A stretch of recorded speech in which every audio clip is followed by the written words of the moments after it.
우리가 우리 죄를 사하여 준 것 같이 이 기도는 인간의 우월함을 강조하는 말씀이 아니었습니다. 하나님, 우리 인간들은 인간에게 지은 죄를 용서하며 살아가고 있는데 하나님이 우리를 용서하지 않고서야 되겠습니까? 그러니까 우리를 용서하여 주옵소서라고 시건방 떨며 올려드리는 기도가 아니었음을 우리는 너무 잘 배워왔습니다. 주님의 용서, 주님의 넘치는 사랑을 강조하는 것이었음을 안식년 제도를 통해서, 희년 제도의 사상을 통해서 그 말씀에 근거한 우리에게 주어진 놀라운 주님의 은총이었다는 것을 우리는 말씀을 통해서 지난주에 이미 묵상하였습니다. 죄와 부채를 면제해주는 안식년, 모든 것을 리셋해주는 희년, 눌림에서 벗어남, 눈먼에서 보게 됨, 포로에서 자유케 되어지는 그 놀라운 은혜의 역사를 선포하신 우리 구주 예수 그리스도의 은혜에 근거하여 우리가 용서함을 받았고, 그 용서함을 받은 우리가 누군가를 용서하며 살아가는 것이 마땅하옵기에 정말 멋지게 살고자 하오나 여전히 죄에 물들어 있는 우리를 불쌍히 여기셔서 안식년과 희년을 은혜의 해로 이어받으신 예수 그리스도의 공로로 다시 한번 구하오니 우리를 용서하여 주옵소서. 이런 의미의 말씀이었던 것을 우리는 말씀을 통해서 좀 어렵기는 하지만 신학적 근거로 이 말씀을 묵상한 기억이 있습니다. 오늘은 여러분들에게 질문을 던지면서 설교를 시작할까 합니다. 한 주간 사랑하며 사셨나요? 한 주간 용서하며 사셨나요? 저는 이 말씀을 묵상하며 말씀을 강론한 사람으로서, 강론한 사람이 먼저 그렇게 살기 위하여 무던 애를 쓰며 치열한 전투를 벌였던 한 주간의 삶이었음을 고백하지 않을 수가 없습니다. 한 주간 저는 오리겐의 음성이 들리는 듯 마음의 도전을 받으며 이 말을 새겼습니다. 만일 우리가 형제를 용서하지 않는다면 우리는 이 기도로 하나님께 저를 용서하지 마십시오라고 말하는 셈이다라고 이야기했던 오리겐의 말이 귀에서 떠나질 않았습니다. 그 옆에 키프리아노스가 말하듯 저에게 또 다가왔습니다. 하나님께 용서를 구하는 사람이 형제를 용서하지 않는다면 그는 하나님께 거짓 기도를 드리는 것이다. 그 유명한 어거스틴의 말을 다시 한번 새겨보았습니다. 내가 형제를 용서하지 않으면서 이 기도를 드린다면 너는 매일매일 내 입으로 너 자신에게 저주를 내리고 있는 것이다. 우리는 하나님이 주신 용서의 능력으로 하나님께 다시 용서를 구해야 한다. 그렇습니다. 새 교부의 말처럼 이 기도는 하나님보다 나를 더 겨냥하는 것이었음을 우리는 이미 살펴보았죠. 하나님을 설득하는 것이 아니라 나를 향하여 선포하는 것이다라는 말씀을 되새기며, 이 기도는 하나님의 마음을 바꾸고자 하는 말이나 기도가 아니라 내 마음을 폭로하는 말이라는 것들을 떠올려가며, 용서하지 않으면서 드리는 주기도문은 자기 모순이며 그것은 기도가 아니라 자기 기만 혹은 자기 저주라는 초대교회의 가르침을 되새기며 한 주간 사랑하며 살기로, 용서하지 못하는 것에 대한 안타까움으로 몸부림칠 때가 있었습니다. 그러하기에 초대교회는 주기도문 6장 12절 말씀을 이렇게 가르쳤다는 것을 되새기자는 차원에서 지난주에 하나님의 말씀의 결론을 이렇게 맺었었습니다. 한 주간 사랑하며 살자고요. 한 주간 용서하며 살자고요. 오늘 저는 이어서 하나님의 말씀을 강론하면서 여러분들에게 이렇게 시작하고 싶습니다. 우리 모두는 한 주간 사랑하며 사셨어야 했습니다. 우리는 한 주간 용서하며 사셨어야 했습니다. 당연한 하나님의 말씀 앞에 우리의 반응은 솔직하게 어떠할 것 같습니까? 내친 김에 지난주에 마무리하지 못했던 부분을 조금만 더 살펴보고자 합니다. 마틴 루터라는 종교개혁가가 있습니다. 그의 핵심적 가르침은 이랬습니다. 우리가 용서하기 때문에 하나님은 우리를 용서하시는 것이 아니다. 계속 묵상했던 거죠. 그 다음 말은 이렇게 표현을 하고 있습니다. 우리가 용서하는 것은 이미 용서받았다는 증거일 뿐이다. 1만 달란트의 은혜를 받으신 여러분들이라는 사실을 우리가 믿어 의심치 않는다면 100데나리온의 아픔을 안겨준 존재에게 그래도 사랑할 수 있겠노라고, 그래도 용서할 수 있겠노라고 말할 수 있는 우리여야 한다는 거죠.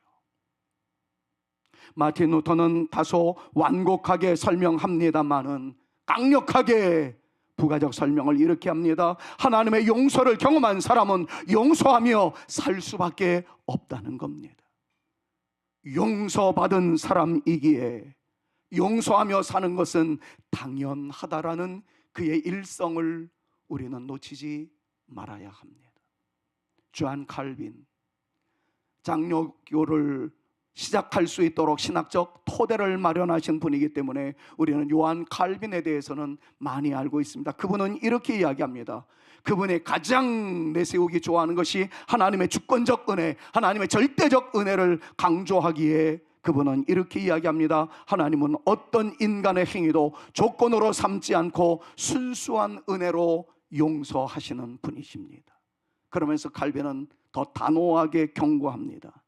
용서를 거부하는 사람은 자기 입으로 하나님의 은혜를 거부하고 있음을 증언한다라고 말이죠. 나는 용서하지 못하겠습니다. 그놈만큼만은 절대로 용서하지 않겠습니다 라며 강경 발언을 하며 살아간다는 것은 나는 하나님의 은혜를 거부합니다, 이것과 똑같은 의미라는 것을 칼빈이 말하고 있다는 거죠.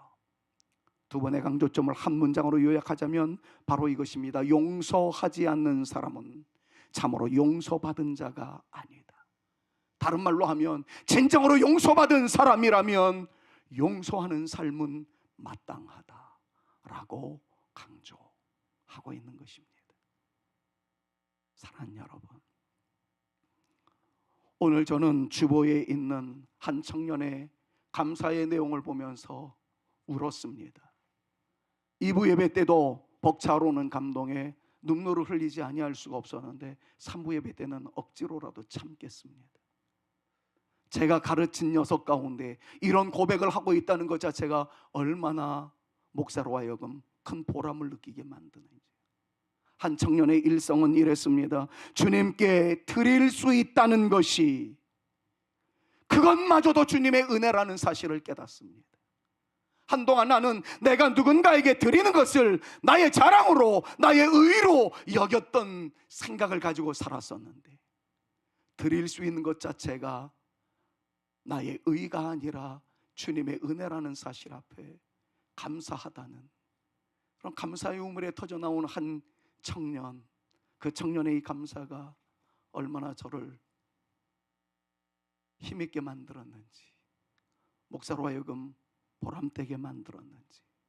사랑하는 여러분, 지난주에 이어서 오늘만큼만은 하나님 이거 주세요, 복 주세요, 건강 주세요, 우리에게 물질 주세요, 이런 기도보다는 우리 한번 성숙한 사람이 되어진 것처럼 그 사람답게 주의 말씀이 나에게 무엇을 요구하듯이 나는 그 말씀에 순종하며 살아가는 성숙한 믿음의 용사가 되어 보렵니다.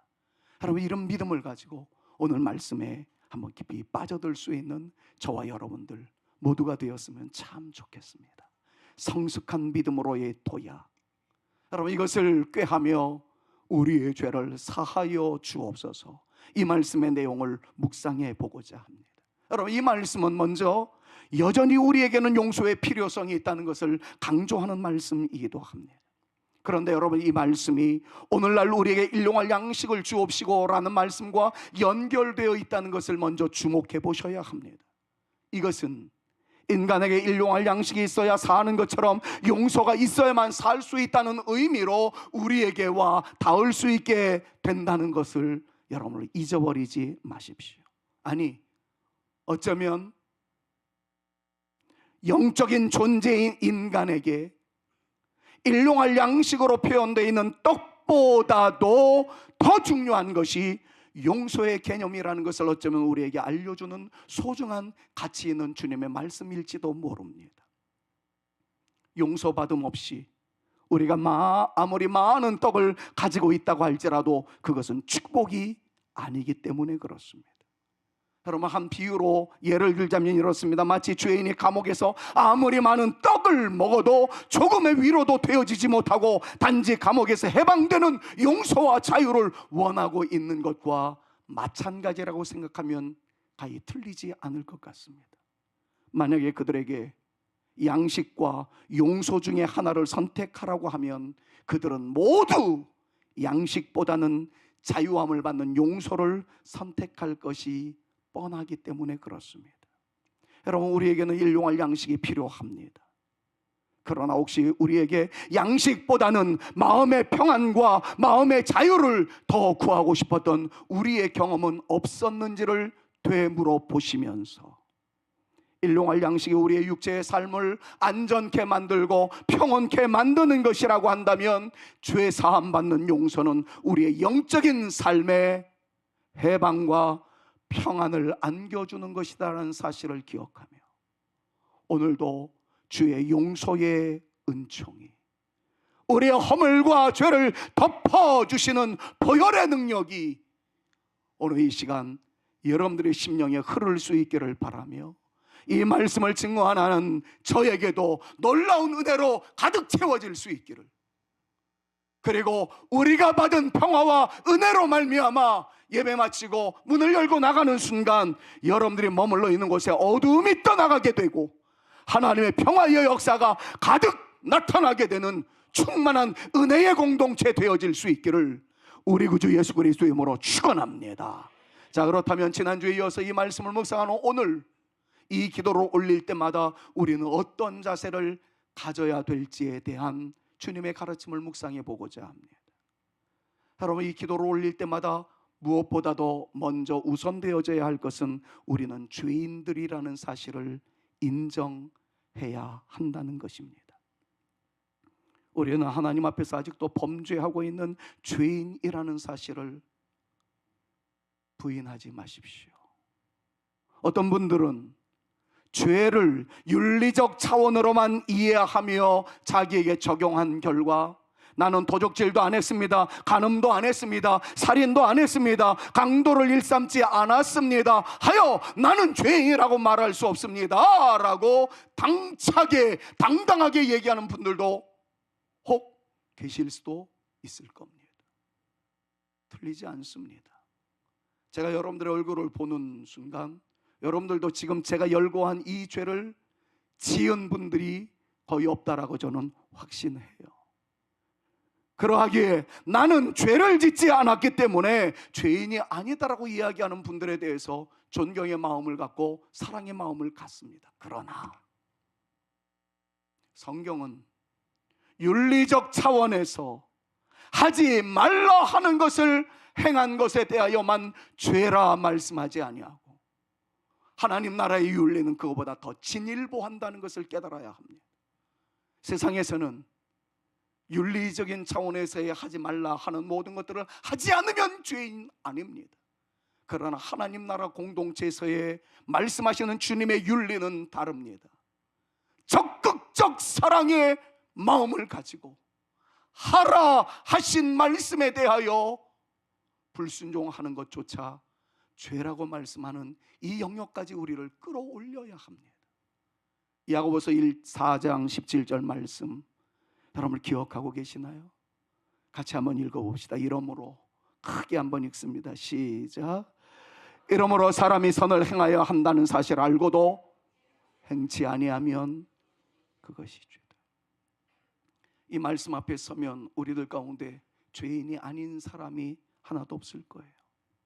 교회를 향해, 이웃을 향해, 가족을 향해, 그리고 자기 자신을 향해 마땅히 해야 할 것을 하지 않았던 우리의 모습이 있다면 성경은 경고합니다. 너는 죄인이라고.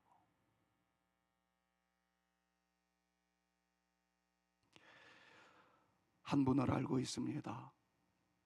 그분은 선교에 대해서는 바삭한 지식을 가지고 있어요.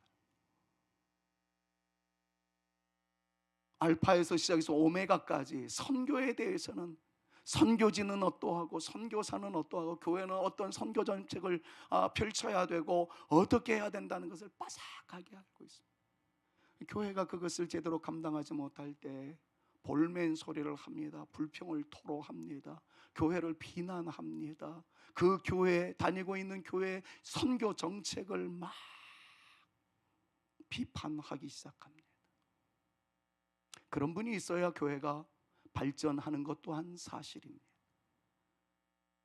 제가 뒷길로에서 상황을 살펴보았습니다. 그랬더니 그분은 선교 헌금을 1원 한 푼 내지 않았습니다.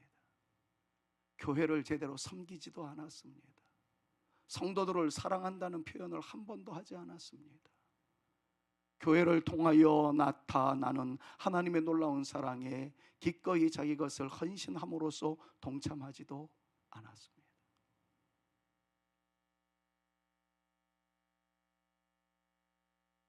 그분을 떠올리면서 드는 제 생각은 딱 하나였습니다. 볼멘 소리를 나타낼 정도로 교회 선교 정책이 힘들다면 당신이 그 선교 정책을 떠맡아 보시면 어떻겠느냐. 당신이 먼저 선교헌금을 통해서 선교지에 보내는 선교사로서의 역할을 감당하면 어떻겠느냐. 여러분, 늙어가니까 이제는 용기가 생기기도 합니다. 젊었을 때는 그런 표현 잘 못했습니다만은 이젠 이런 표현 좀 하고 싶습니다. 여러분들이 섬기고 있는 우리 사랑하는 성산교회, 여러분들이 섬기고 있는 직장에, 여러분들이 섬기고 있는 가정에 다소 불평과 불만의 소리가 나타날 수밖에 없는 어떤 여러 가지 상황이 여러분들의 눈에 발견되었다면 불평하는 입은 닫으시고 주님께서 나로 그것을 보게 하셨고 나로 그 자리에 서게 하신 데에는 어떤 뜻이 있을까를 한 번만 더 생각해 보십시오. 그리고 불평할 수밖에 없는 그 소용돌이를, 그 사실을 본 그분들이 메워가는 거룩한 열심이 그 공동체를 하나님의 나라로 아름답게 가꾸어가는 하나의 비결이 되어짐을 저는 믿습니다.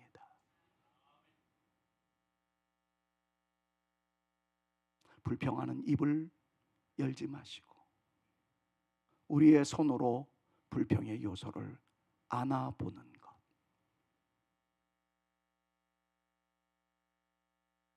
사랑하는 여러분, 어떤 믿음의 사람은 기도해야 산다는 것을 알면서도 기도하지 않았던 것을 죄로 여기며 나는 기도하지 않았던 죄를 자백합니다.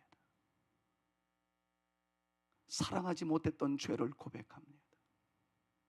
주님께 드리지 못했던 연약함을 고백합니다. 이 말씀을 다각도로 적용해 보면서 나에게 빚진 어떤 사람, 나에게 아픔을 주었던 어떤 사람 용서하는 것을 넘어가서 이제는 내가 받은 놀라운 주님의 은혜에 보답하지 못했던 것들을 떠올리며 적극적 차원에서의 죄에 내가 한복판에 있다는 것을 떠올리면서 주여 여기서 벗어날 수 있기를 원합니다. 성숙한 믿음의 아름다운 도약을 꿈꾸는 성도들이 있다는 것을 우리 모두가 다시 한번 기억하며, 사랑하는 여러분, 하지 말라 한 죄를 나는 짓지 않았습니다. 이것을 넘어서 해야 된다는 것을 알고 있었으면서도 하지 못했던 나의 연약함을 이제 내려놓사오니 나를 평화의 도구로, 은혜의 도구로, 사랑의 도구로, 용서의 도구로 사용하여 주시옵소서. 여러분, 이 믿음으로 도약할 수 있는 저와 여러분, 우리 모두가 되어질 수 있기를 우리 구주 예수 그리스도의 이름으로 축원합니다. 미국에서 어떤 선상에서 일어났던 이야기를 어떤 책자를 통해서 제가 읽은 바가 있습니다. 어느 아이가 갑판 위에서 뛰놀다가 물에 빠졌습니다. 많은 사람들이 빠진 아이를 바라보며 발만 동동거릴 뿐 어떻게 해야 할지를 알지 못했습니다. 파도가 너무 거칠었기 때문이었습니다. 누구 하나 뛰어들지 않았습니다. 그러다가 갑자기 어떤 한 사람이, 와, 저 사람이 도와줄 수 있겠는데, 주변에 있는 사람들이 침대에서 선탠을 즐기고 있는 그 사람을 바라보았습니다. 이구동성으로, 이야, 저 사람이면 가능하겠는데. 왜냐하면 그 사람은 전 미주 지역의 수영선수로 올림픽에 출전권을 이미 딴 사람이고, 허구한 날 자랑하기를 바다 위에서 몇 킬로를 수영했노라고 자랑하던 그 사람이었기 때문에 그랬습니다. 많은 사람들이 그 사람에게 눈빛으로 도움을 요청하였으나 한가로이 망정환을 즐기고 있었던 이 사람은 자기의 휴식을 깨고 싶지 않았다는 듯 무관심하였습니다. 파도는 아이를 삼켜버렸고 그 아이는 죽음의 자리로 들어갈 수밖에 없었습니다. 그러나 어느 누구도 당신은 유죄라고 말할 수 없었습니다. 그는 아무런 윤리적 가치로 놓고 보았을 때 죄를 짓지 않았기 때문입니다. 만약에 인간적인 차원에서 양심에 호소한다면 양심의 꺼리낌, 미안한 마음, 이 정도는 들 수 있겠지만 민형사상으로 그를 고소하여 죄라고 정죄할 만한 아무런 법적 명분은 아무것도 없었습니다. 세상의 윤리는 그로서 끝납니다. 그러나 성경은 단호하게 말합니다. 이 사람에 대하여 죄인이라고 말이죠. 그는 선행을 할 수 있는 기회가 있었음에도, 사람 살릴 수 있는 기회가 있었음에도 하지 않았기 때문에 성경은 그것을 가르쳐 죄라고 이야기합니다. 사랑하는 성산의 가족 여러분들이요, 오늘 은혜 받기 위하여, 하나님의 평화로 가득 채우기 위하여, 하나님의 놀라운 복을 받기 위하여 예배에 참여하신 여러분들 정말 감사합니다. 주의 은혜와 복이 넘치기를 간절히 축복합니다. 그러나 한 단계 좀 도약하십시다.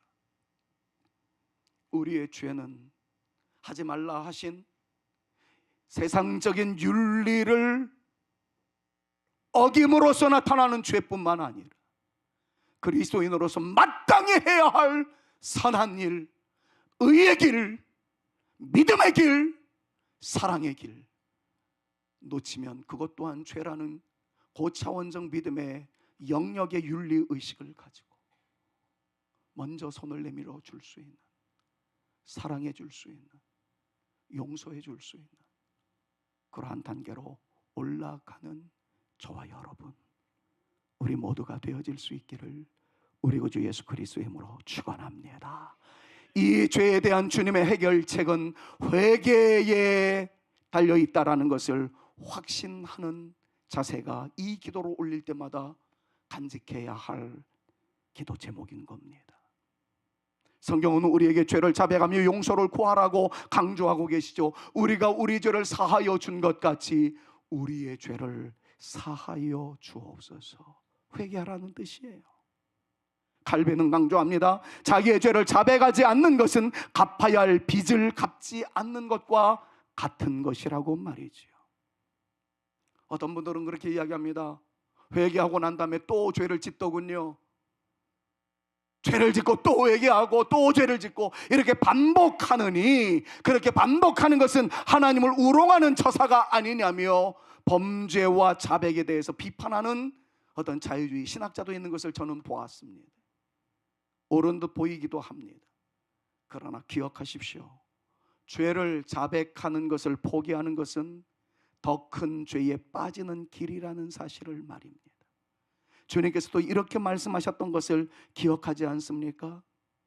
씻은 발이라고 다시 안 씻을 수 있더냐. 주님께서 말씀하신 바예요. 너희가 발을 씻고 난 다음에 잠시 외출하고 난 이후에 또 발을 씻는 것처럼 우리의 연약함을 인정하고 지은 죄에 대해서 참회하는 마음으로 회개하라 말씀하신 그 말씀을 떠올리셔야 합니다. 따라서 우리가 하지 말라는 윤리적 체계로서의 모든 것들을 행함으로써 지은 죄이든, 해야 된다는 영적인 당위성에 대해서 순종하지 못한 죄를 마음속에 간직했든, 다음 두 말씀을 주의 깊게 묵상하며 이 말씀의 카드를 늘 꺼내셔야 합니다. 구약에서 하나, 신약에서의 하나, 치료 처방입니다. 하나님께서는 우리에게 그렇게 명령하고 계세요. 먼저 이사야의 초청을 외면하지 않았으면 좋겠습니다. 이사야서 1장 18절 말씀입니다. 주님께서 말씀하세요. 오라 오라, 나랑 너의 죄에 대해서, 나의 용서에 대해서 우리 토론하자. 우리 좀 대화를 나누자. 네가 나에게 와서 죄를 자백하면 이러한 놀라운 은총을 더하여 주시리라. 주님의 말씀이에요. 자, 이사야 1장 18절 믿음으로 선포합니다. 시작. 오라, 우리가 서로 변론하자. 너희 죄가 주홍같이 붉을지라도 눈과 같이 희어질 것이요 진홍같이 붉을지라도 양털같이 되리라. 할렐루야. 여러분 믿으세요. 믿으세요. 신약에 있는 말씀 동시에 떠올립시다. 요한일서 1장 9절이죠. 그냥 문맥 그대로를 우리의 마음속에 저장하면 될 듯 싶습니다. 만일 우리가 같이요 크게 선포합니다. 만일 우리가 우리 죄를 자백하면 저는 미쁘시고 의로우사 우리 죄를 사하시며 모든 불의에서 우리를 깨끗게 하실 것이요. 사랑하는 여러분, 성경에 대한 해석을 더 이상 하지 않겠습니다. 요약해서 한 문장으로 정리하자면 이렇습니다. 자백은 하나님으로부터 우리에게 내려주시는 은혜와 기쁨의 선물을 받을 수 있는 통로입니다. 자백한다고 용서만 해주시는 것으로 끝나는 것이 아니라 자백함으로 말미암아 쌓여 있었던 모든 죄의 앙금들을 씻어 버리심으로써 하나님과 우리 사이에 나타나는 은혜와 놀라운 축복의 파이프라인이 깨끗해짐에 따라 놀라운 복과 은혜를 받을 수 있는 근거가 되어질 수 있다는 사실을 기억하면서 은혜의 통로 앞으로 당당하게 나아갈 수 있는 저와 여러분 우리 모두가 되실 수 있기를 우리 구주 예수 그리스도의 이름으로 축원합니다. 회개는 하나님으로부터 내려주시는 참 평안과 즐거움을 향유할 수 있는 하나님만의 비법이다라는 말들을 떠올려가면서 하지 말라 한 죄 안 지었어요. 나는 의인입니다. 이 차원을 뛰어넘어서 오늘도 사랑하지 못했네요. 기도하지 못했네요. 주의 생명력 있는 말씀을 누군가에게 나누지 못했네요. 여러분들의 믿음의 선에서 들려오는 주님의 음성, 그 놀라운 도전을 깨달은 즉시 주님, 연약한 저를 용서하여 주옵소서. 고백으로 나갈 수 있는 저와 여러분들 모두가 되셨으면 참 좋겠습니다. 이 비밀을 알았던 한 시인 버틀러라는 분은 이렇게 표현을 했죠. 내 영혼이 은총이 보충한 죄짐 벗고 보니 슬픔 많은 이 세상도 천국으로 화하도다. 여러분, 이 찬양의 가사의 의미를 좀 보십시오. 환경이 좋아서 천국이라고 말하고 있지 않습니다. 굴러오는 떡덩어리가 많아서 복이었다라고 말하고 있지 않습니다. 갑자기 잘 살게 되었다라는 일확천금이 생겨나서 행복하다 말하고 있지 않습니다. 천국이 되었던 그것을 보았더니 죄짐이 해방되어지는, 나의 모든 죄가 용서함 받았다라는 주님의 놀라운 은총이 가득했을 때, 그곳이 높은 산이어도 거친 들이어도 초막이어도 궁궐이어도 그곳을 바라보니 천국이었다라고. 여러분, 이렇게 말하는 시인의 한 절규를 우리는 오늘 아침 잊지 말아야 합니다.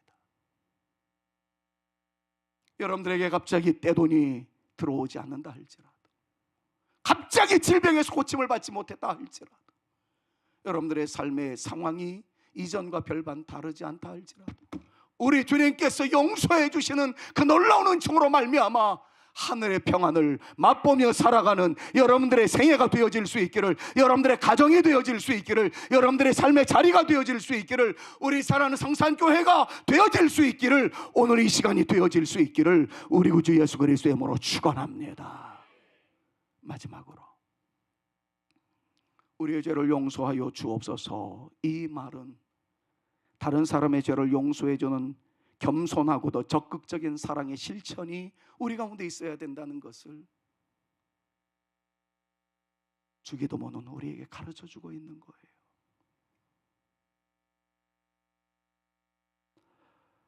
하나님, 용서하는 사랑을 나 또한 실천하기를 원합니다. 여러분, 정말 근데 쉽지 않지죠. 너무 쉽지 않죠. 여러분, 이 시간에 한번 고통스럽다 할지라도 여러분들의 마음을, 기쁨을 빼앗아가는 그 사람을 한번 떠올려 보십시오. 다른 놈은 몰라도 내가 그 놈은 용서하지 못하겠다. 여러분들 가운데 그런 일들 있지 않습니까? 저에게도 많이 있습니다. 그런데 용서라는 것은요, 다 자기를 위한 하나님의 처방이라는 것을 아셔야 합니다. 우리의 마음속에 용서라는 과정을 밟지 않고는 늘 그것이 우리의 행복을 앗아갑니다. 우리의 기쁨을 말살시켜 버립니다. 여러분, 많이 경험하시지 않았나요? 여러분들이 지금 행복한 순간을 보낸다라고 한번 상상해 보십시오. 그런데 그 행복하다 말하는 그 순간에 여러분들의 염장을 질렀던, 여러분들에게 아픔을 안겨주었던, 도무지 용서하지 못할 그 사람을 한번 떠올려 보십시오. 지금까지 있었던 모든 행복은 끝장납니다. 지금까지 있었던 모든 기쁨은 사라져버립니다. 그 용서하지 못했던 그것 하나가 우리의 행복과 기쁨과 평안과 만족감을 송두리째 날려버립니다.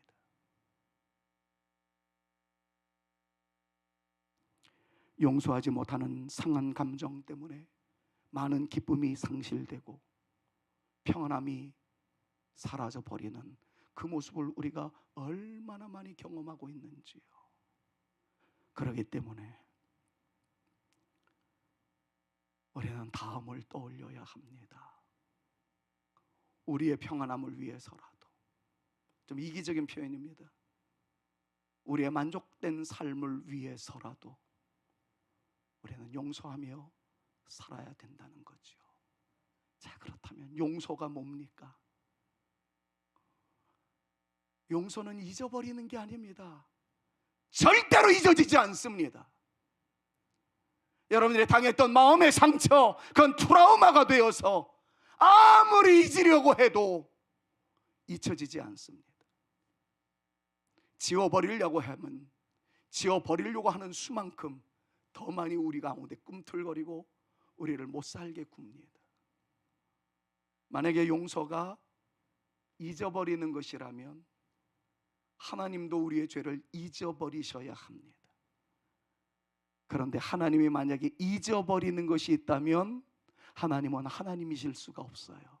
왜요? 하나님은 전지하신 분이라면서요. 다 알고 계시는 분이라면서요. 하나님은 잊지 않으십니다. 우리가 어느 시점에 어느 장소에서 어떤 죄를 지은 것을 주님은 다 아십니다. 그런데 우리를 용서하셨대요. 그 용서는 잊어버림이 아닙니다. 간단하게 한마디로 정리하자면 심리학적으로 용서의 개념은 잊어버리는 것이 아니다. 세월이 약이라는 말은 하지 말아라. 진정한 의미의 용서는 분리하는 것이다. 따로 떼어놓는 것이다. 무슨 말입니까? 지은 죄가 여실히 드러났습니다. 잊혀지지 않습니다. 그러나 하나님의 용서는 그 죄가 그대로 보임에도 불구하고 받아주시는 거예요. 용서로 사랑해 주시는 거예요. 하나님의 용서는 그랬습니다. 우리가 이렇게 하나님께 질문을 던질 수 있어요. 하나님 입장 바꿔놓고 생각하시죠. 하나님 같으면 용서하시겠습니까? 그놈이 우리 집을 날려버렸습니다. 나는 그를 믿고 신용보증 사인을 코사인을 해주었는데 그놈이 먹고 떨어져 나갔습니다.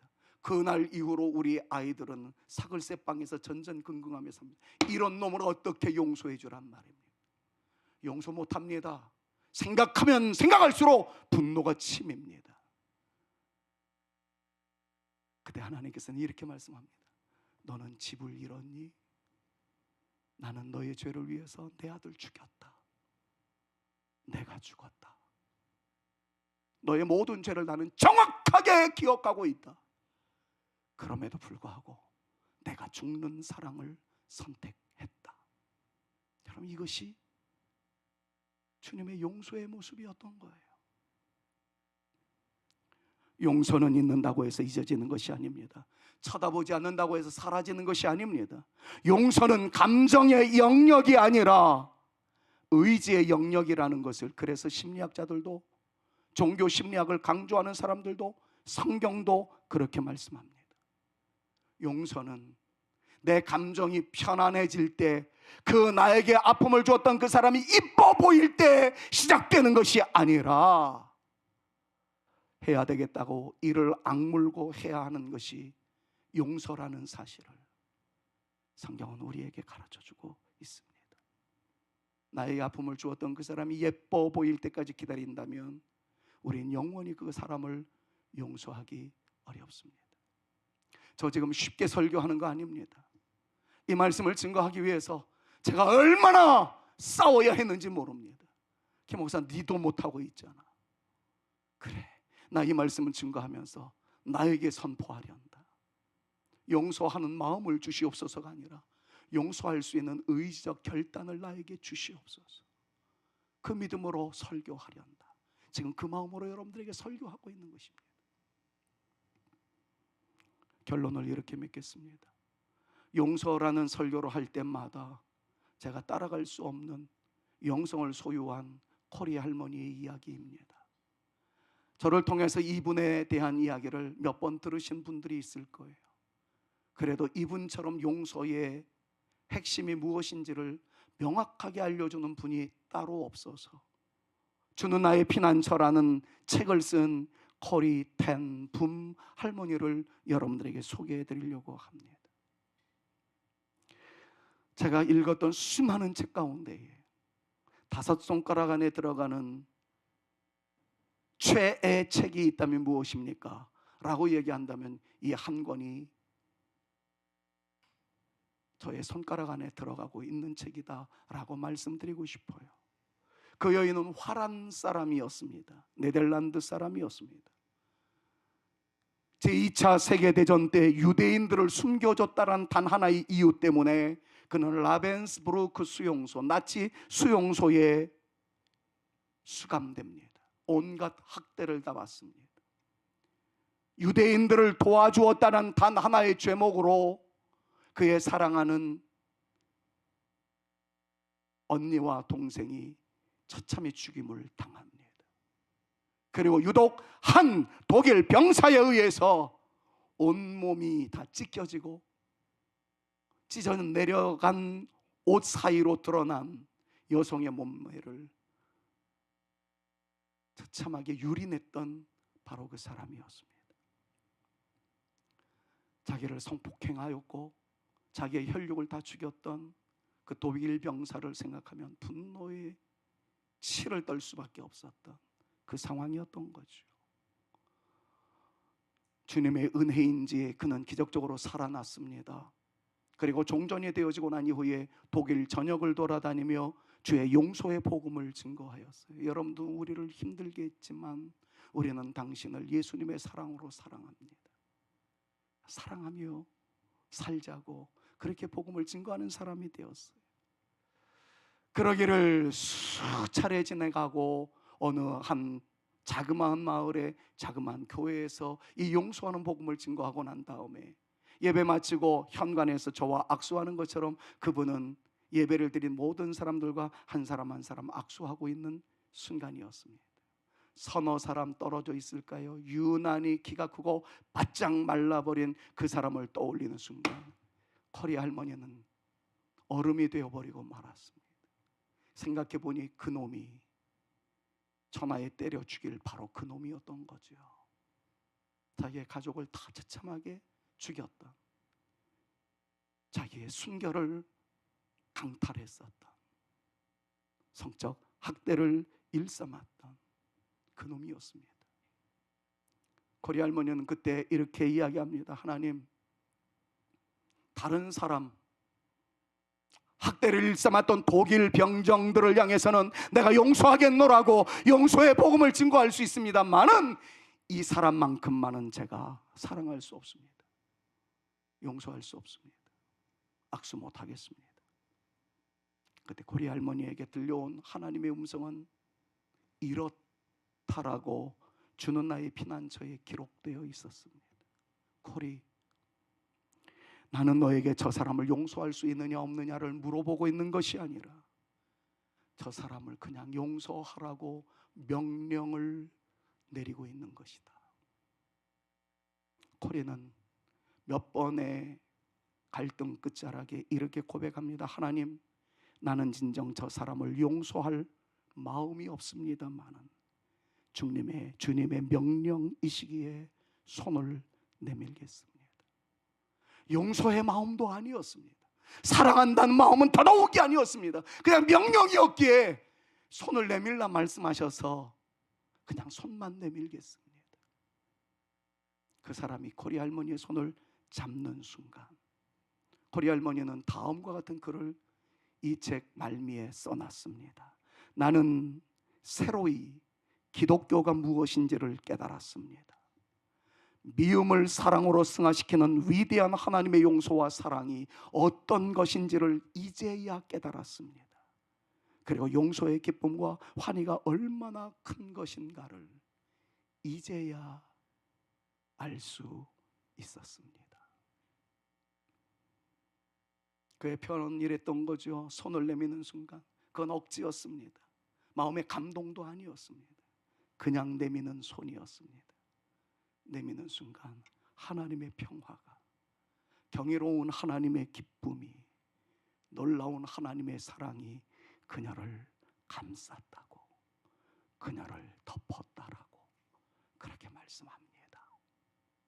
사랑하는 여러분, 예배 끝나고 여러분들은 이제 각 가정으로 여러분의 삶의 자리로 갈 거예요.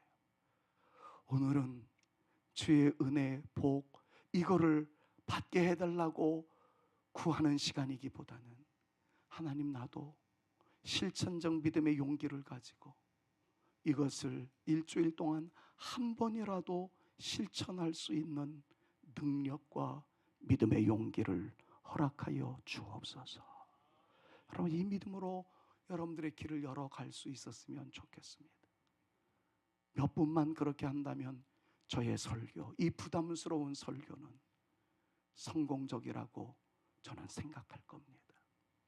힘든 설교 오늘 했습니다. 저부터 그렇게 살려고 노력하겠습니다. 우리가 우리 죄를 사하여 준 것 같이 우리의 죄를 사하여 주옵소서. 여러분, 이렇게 살아가는 것은 우리의 힘으로 안 됩니다.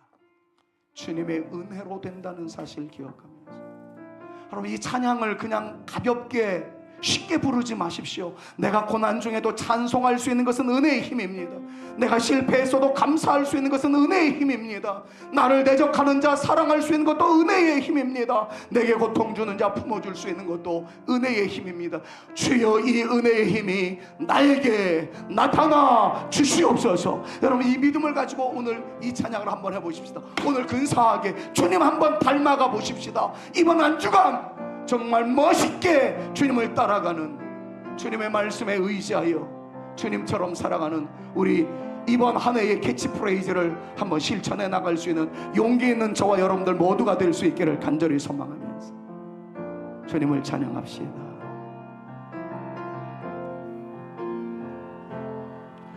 내가 고난 중에도 찬송할 수 있음은 은혜의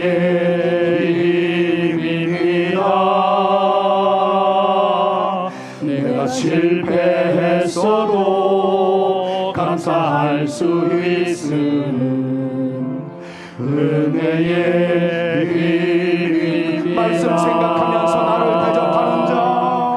나를 대적하는 자 사랑할 수 있음은 은혜의 힘입니다. 내게 고통 주는 자 품어줄 수 있음은 은혜의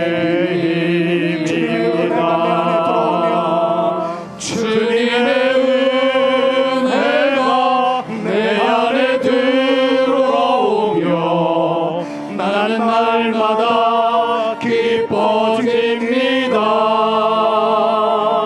은혜 위에 은혜가 더하여질수록 오직 주님만 바라보며 주님의 은혜가 한 번만 더 합니다. 주님의 은혜가 내 안에 들어오며 사라집니다. 모든 염려가 사라집니다. 은혜 위에 은혜가 더하여질수록 견디고 이길 힘이 생깁니다.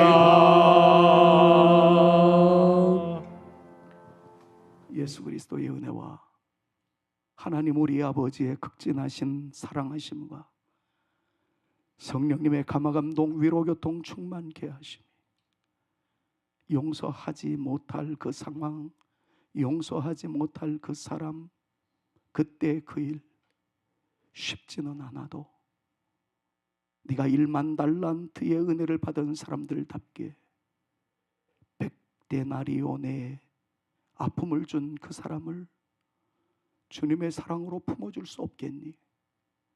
우리의 인간의 이성과 감정으로는 할 수 없지만 주의 말씀, 주의 명령이기에 실천적 믿음의 용기를 가지고 한번 해보겠나이다 결단하고 돌아가고자 하는 모든 성도님들 머리 위에, 사랑하는 스라의 자녀 손들 위에 이 말씀 한번 실천해 보겠노라 결단하는 우리 사랑하는 성산교회 위에 이제로부터 영원토록 함께 있을지어다. 아멘.